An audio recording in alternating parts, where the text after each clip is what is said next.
Alright, here's an idea that I'm going to share with the world.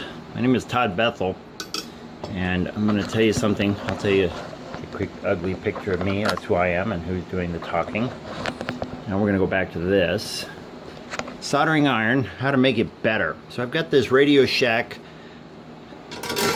20 watt, 40 watt soldering iron over here, and I never did like the springs that are on it, and it's because the heat will rise and it takes longer to heat up. Also, when you put it in there, your soldering iron is pressing against the spring, and it tends to suck a lot of heat out of it, and it's not quite ready. And then if you buy a soldering iron that doesn't have a stand at all, you also have the hazard of it, you know, how do you put it down? It touches the table, it burns things.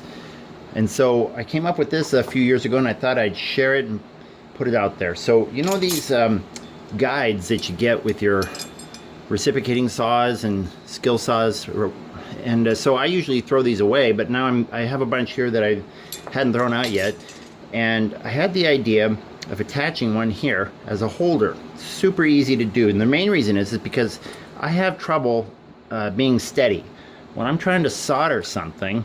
Let me adjust that camera for you a little bit. So when I'm trying to solder something, I always had trouble because my hand would shake a little bit, and I don't like that. And I thought, well, wouldn't it be great if there was a handle down here where I could hold it? And so all you have to do is take one of these guides that you would typically throw away, I guess I did, and bend it out a little bit like that, as you can see. And then with your grinder, grind a slot in here the size of your soldering iron. Let me zoom so you can see that. See that? And then it just sits right in there, and then just use some electrical tape and wrap that around, and now you have something that you can hold like a pencil, like this, right? And you have much more accuracy. You can also place this against the surface. This thing here, you can place it down against the surface and you get much more steadiness. You can do this sort of thing. And then when you put it down, it's not going to fall over. See? On top of that, the heat rises, and so the soldering iron stays hotter.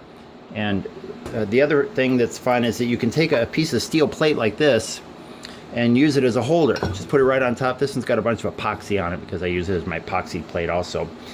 Now you've got both hands free, and you got your fan on here so that it pull the smoke away.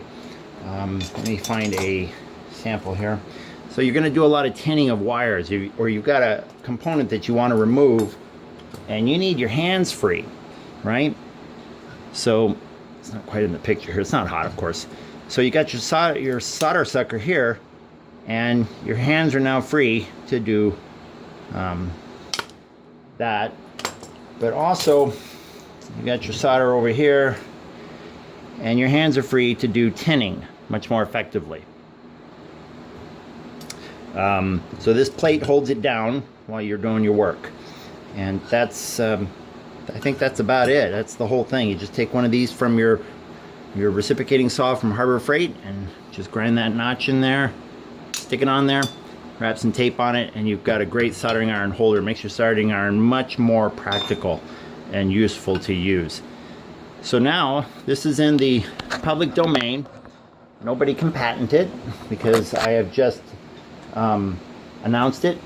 It's out there, and this is prior art. You're looking at prior art right here, so it can be patented, but you can also, everyone's free to use it and manufacture it and sell it. You can promote it. Some clever fellow somewhere that's got a few resources might be able to make a little money off of it, and so I'm encouraging you to do so. Just don't try to patent it, because now there's prior art. All right, enjoy. Happy soldering.